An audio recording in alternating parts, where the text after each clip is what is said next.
Assalamualaikum warahmatullahi wabarakatuh. Waalaikumsalam warahmatullahi wabarakatuh.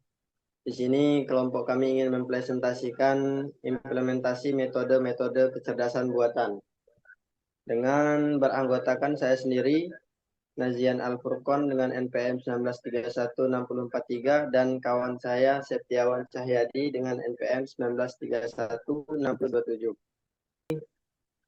Komputasi cerdas yang akan dibacakan oleh kawan saya. Definisi komputasi cerdas. Komputasi cerdas mencakup penggunaan algoritma dalam teknik yang meniru kecerdasan manusia untuk memecahkan masalah komputer. Definisi inteligen agen sistem yang dapat melakukan tindakan otomatis untuk mencapai tujuan tertentu berdasarkan persepsi lingkungan. Pengertian implementasi AI. AI memungkinkan otomatis proses meningkatkan efisien dan kemampuan untuk menangani data dalam jumlah besar. Contoh aplikasi intelijen agen. Contohnya agen mencari web, sistem rekomendasi, misalnya Netflix atau Amazon, robotika dan otomatis, sistem virtual, misalnya Google Assistant, representasi pengetahuan, teknik untuk menyimpan dan manipulasi pengetahuan dalam bentuk yang dapat digunakan oleh komputer. Teknik-teknik representasi pengetahuan, logika profesional dan predikat, jaringan sematik dan frame. Logika profesional dan predikat digunakan untuk representasikan fakta dan aturan dalam bentuk logika. Contohnya jika hujan, maka jalan basah. Dengan sematik graf yang menggambarkan hubungan antara konsep. Contohnya mode untuk anjing terhubung dengan mode untuk mamalia. Frame, struktur data yang menggambarkan objek dan hubungan antara objek. Contohnya frame untuk mobil mencakup atribut seperti warna mobil, tahun pembuatan. Teknik searching dalam AI seperti searching, proses menemukan solusi atau jalur dalam ruangan masalah. Teknik searching akan dibacakan oleh teman saya. Baik, di sini saya akan menjelaskan apa itu teknik-teknik searching. Teknik-teknik searching dibagi menjadi 4. Yang pertama DFS, yang kedua BFS, yang ketiga search, dan yang keempat heuristic search. Jadi yang pertama itu DFS adalah teknik pencarian yang eksplorasi cabang terdalam terlebih dahulu. Contohnya menyelesaikan labirin dengan mengikuti satu jalur hingga mentok. Yang kedua BFS, yaitu teknik pencarian yang mengeksplorasi setiap level secara berurutan. Contoh, menyelesaikan labirin dengan mengeksplorasi semua jalur yang tersedia di satu level ke level berikutnya. Yang ketiga, search, algoritma pencarian yang menggunakan heuristik untuk menemukan jalur optimal. Contohnya, menemukan rute terpendek di peta dengan pertimbangkan jarak dan waktu.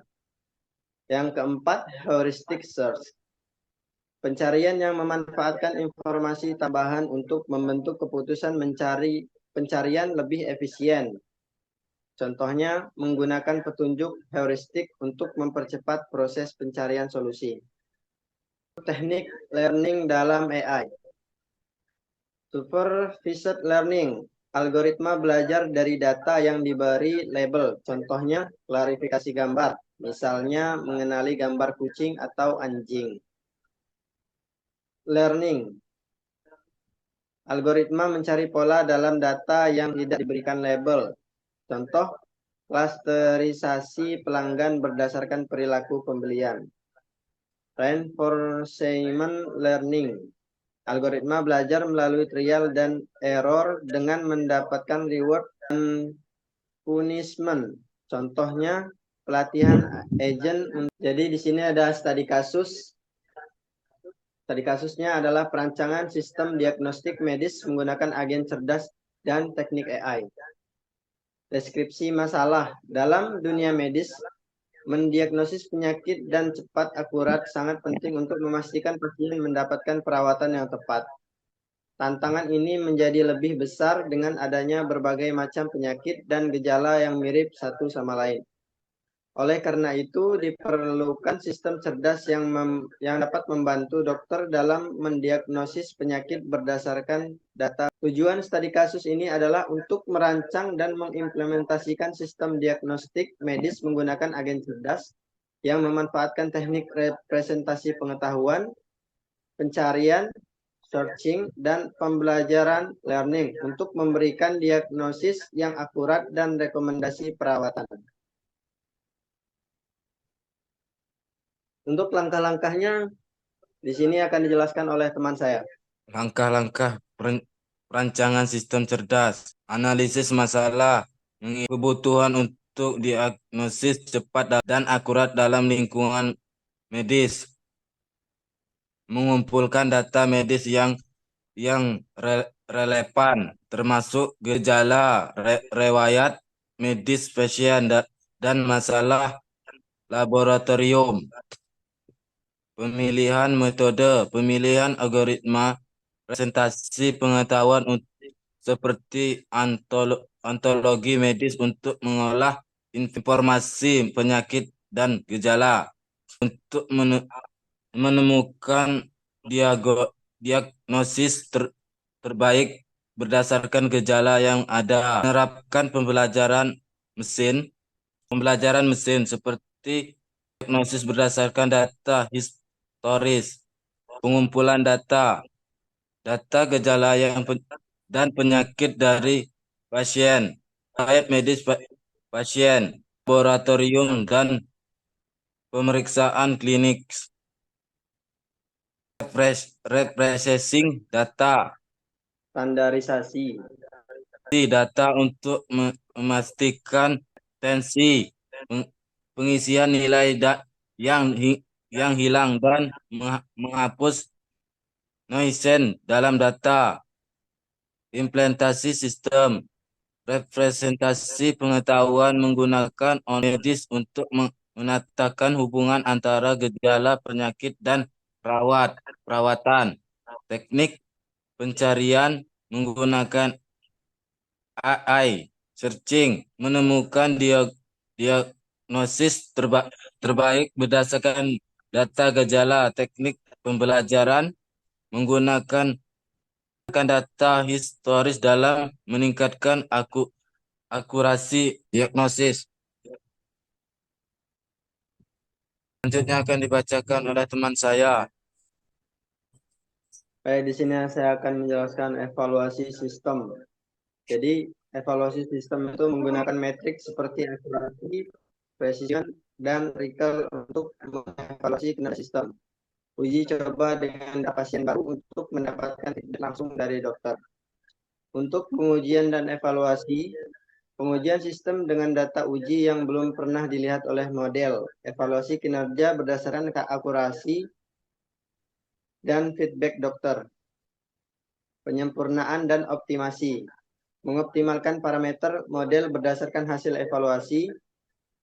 Meningkatkan algoritma dengan teknik hybrid atau integrasi data tambahan. Di sini yaitu adalah diagram alur perancangan sistem. Jadi diagram ini menunjukkan langkah-langkah utama dalam perancangan sistem diagnostik medis. Langkah awal itu analisis masalah, pemilihan metode, pengujian dan evaluasi, pengumpulan data, implementasi sistem, penyempurnaan dan optimasi, processing data, evaluasi sistem, dan yang terakhir hasil implementasi. Data dan hasil diagnostik. Menggunakan agen cerdas, data ini mencangkut contoh kasus pasien, gejala yang dialami, diagnosis yang diberikan oleh sistem, dan akurasi diagnosis berdasarkan evaluasi kinerja. Ini diagram teknik representasi pengetahuan antologi medis yang menggambarkan hubungan antara gejala, penyakit, dan perawatan. Diagram teknik pencarian ASERS. Ini diagram yang menunjukkan proses pencarian ASERS untuk menemukan diagnosis terbaik berdasarkan gejala yang ada. Selanjutnya, evaluasi kinerja. Jadi di sini adalah grafik dari evaluasi kinerja yang menunjukkan akurasi, precision, dan recall sebelum dan setelah optimasi.